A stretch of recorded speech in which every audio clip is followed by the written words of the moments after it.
आइए सुनिए कहानियों की इस फहरिस्त में हमारी अगली कहानी अंधेर नगरी चौपट राजा। महंत जी अपने दो शिष्यों के साथ एक नगरी के बाहर पहुंचते हैं। महंत अपने शिष्य नारायण दास से कहते हैं, बच्चा नारायण दास, ये नगर तो दूर से बड़ा ही सुंदर दिखाई पड़ता है। देख, कुछ भिक्षा मिले तो ठाकुर जी को भोग लगाएं। नारायण दास बोला, गुरुजी, नगरी तो भगवान की कृपा से बहुत ही सुंदर है, पर भिक्षा सुंदर मिले तो आनंद आ जाए।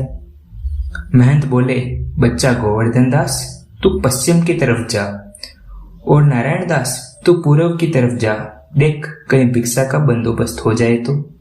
गोवर्धन दास बोला, गुरुजी, यहाँ के लोग तो मालदार लगते हैं, मैं बहुत सी भिक्षा लाता हूँ, आप बिल्कुल चिंता मत कीजिए। महंत बोले, बच्चा लोभ मत करना, लोभ पाप का मूल है। नगर में जाते ही सामने बाजार था। वहां जब गोवर्धन दास पहुंचा तो आवाज आई, टके सेर आलू, टके सेर पालक, टके सेर सेव, टके सेर सब कुछ।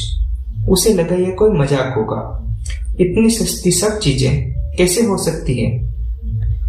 इस बात को सुनकर वो आगे बढ़ा तो देखता है सामने हलवाई सबको अपनी दुकान पर बुला रहा है।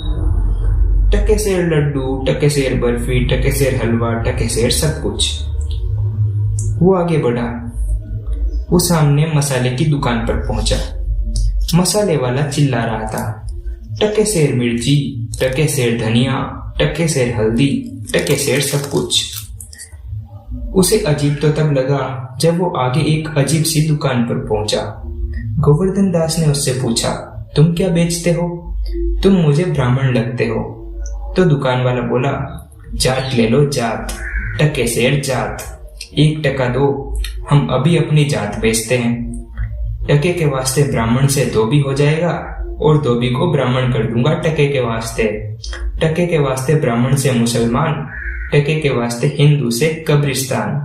टके में पाप का पुण्य, टके में नीच का सज्जन। वेद, धर्म, कुल, मर्यादा, सच्चाई सब टके सेर। गोवर्धन दास वहां से आगे बढ़ा और एक बनिए की दुकान पर जाकर पूछता है, क्यों भाई बनिए, आटा कितने सेर दिया? बनिया बोला, टके सेर भैया। गोवर्धन दास बोला, दूध और घी इनका क्या भाव है? बनिया बोला, दोनों टके सेर। गोवर्धन दास बोला, सब टके सेर? सचमुच इतना सस्ता? बनिया बोला, हाँ, पूरी नगरी में सारा सामान टके सेर में मिल जाएगा। गोवर्धन दास ने नगरी का नाम पूछा तो बनिया बोला, अंधेर नगरी। गोवर्धन दास ने पूछा, ये राज्य किस राजा का है? तो बनिया बोला, चौपट राजा का है ये राज्य। गोवर्धन दास बोला, वाह वाह, अंधेर नगरी, चौपट राजा, टके सेर बाजी, टके सेर खाजा। गोवर्धन दास मिठाई वाले के पास गया और बोला, बच्चा, भिक्षा मांगकर 7 पैसे लाया हूँ, 3.5 सेर रसगुल्ले दे दे। गोवर्धन दास मिठाई लेकर गुरु के पास गया। महंत जी बोले, बच्चा, क्या भिक्षा लाया? झोली तो भरी हुई मालूम पड़ती है। गोवर्धन दास ने कहा, गुरुजी, आनंद आ गया, 3.5 सेर मिठाई है। महंत जी बोले, वाह वाह बच्चा, किस धर्मात्मा ने इतनी मिठाई दी? गोवर्धन दास बोला, गुरुजी, 7 पैसे की भिक्षा मिली थी, उसी से मिठाई लाया हूँ। महंत बोले, बच्चा, नारायण दास ने मुझसे कहा था कि यहाँ सब चीजें टके सेर मिलती है, तो मैंने इसकी बात पर विश्वास नहीं किया। बच्चा, इस नगरी का नाम क्या है और यहाँ का राजा कौन है, जहाँ घी भी टका सेर और दूध भी टका सेर मिलता हो? गोवर्धन दास बोला, अंधेर नगरी, चौपट राजा, टके सेर बाजी, टके सेर खाजा। महंत बोले, तो बच्चा, ऐसी नगरी में हमारा रहना ठीक नहीं जहाँ टके सेर बाजी और टके सेर ही खाजा हो। सो बच्चा, चलो यहाँ से। ऐसी नगरी में 1000 मन मिठाई मुफ्त भी मिले तो किस काम की? गोवर्धन दास बोला, गुरुजी, ऐसा तो दुनिया में कोई देश नहीं है, थोड़े से पैसों में यहाँ मजे से पेट भर जाता है। मैं तो इस नगर को छोड़कर नहीं जाऊंगा। दूसरे नगरों में तो दिन भर भिक्षा मांगो तो भी पेट नहीं भरता। महंत बोले, देख बच्चा, मेरी बात मान ले, नहीं तो पछताएगा। पर गोवर्धन दास नहीं माना। वो यहीं रुकने की जिद पर अड़ गया। महंत बोले, मैं तो यहाँ से जा रहा हूँ, पर अगर कोई मुसीबत आए तो मुझे याद कर लेना। मैं अपना दंड तुझे देता हूँ। इस दंड के साथ मैं तुझे एक मंत्र सिखा रहा हूँ। जब भी किसी मुसीबत में पड़े तो मंत्र इस दंड के पास जाकर बोल देना। मैं हाथों हाथ वहां प्रकट हो जाऊंगा। गोवर्धन दास गुरुजी का आशीर्वाद लेता है और मजे से मिठाई खाने लगता है, पर महंत जी और नारायण दास वहां से चले जाते हैं।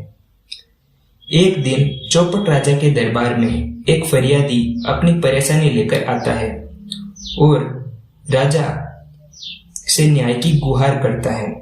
राजा उससे बोला, तुम्हारा न्याय ऐसा होगा जैसा यमराज के पास भी ना हो पाए।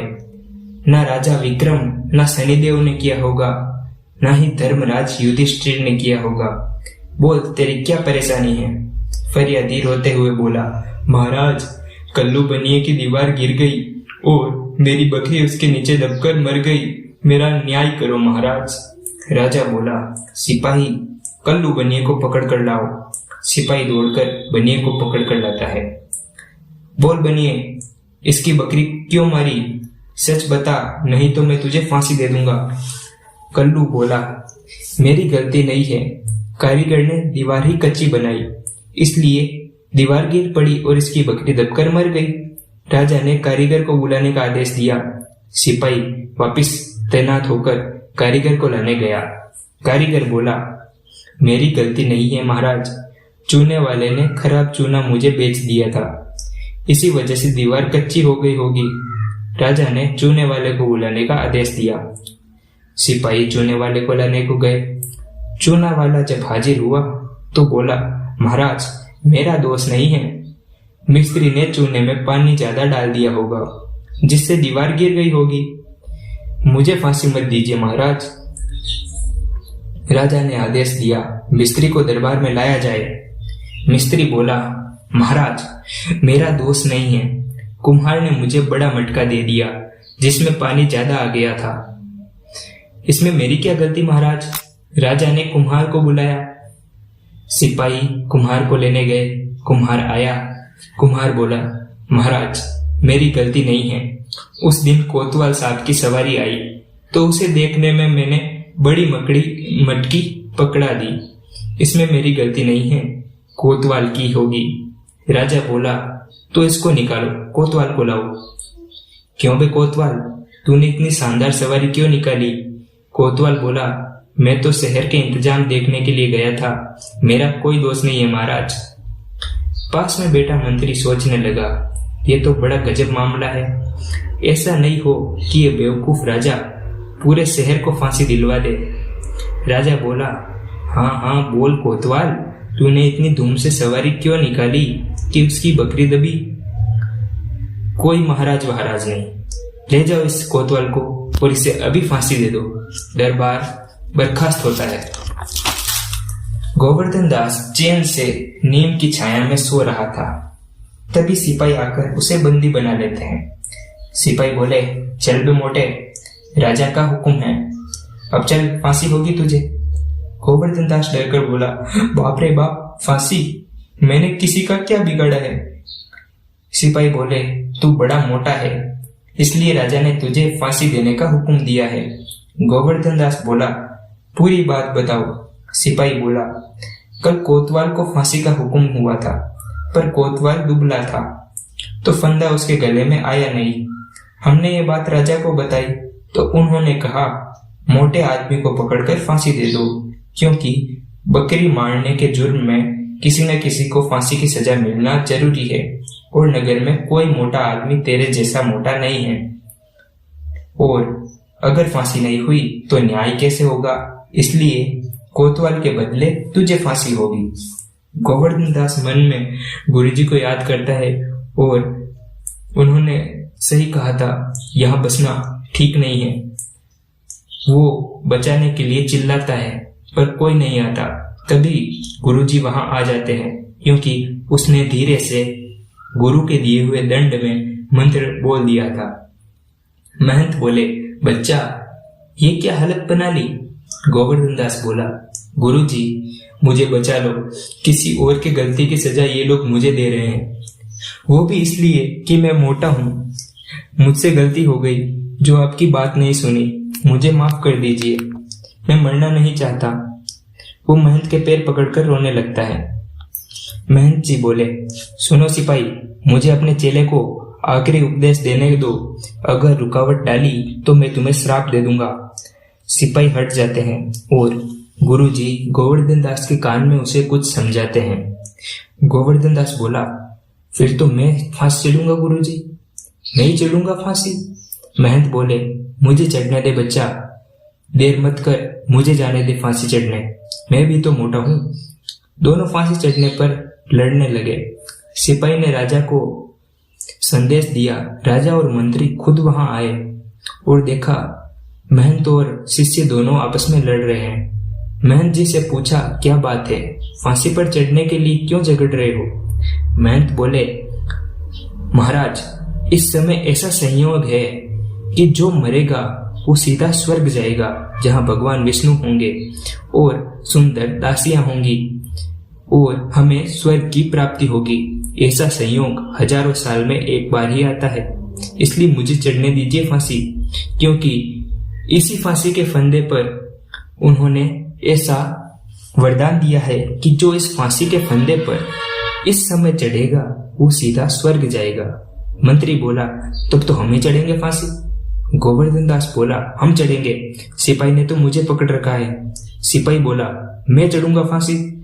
कोतवाल बोला, गलती मेरी थी, मैं चढ़ूंगा महाराज, क्योंकि मेरी वजह से ही सवारी धूमधाम से निकली थी, जिस वजह से बकरी दबकर मर गई, मैं चढ़ूंगा महाराज।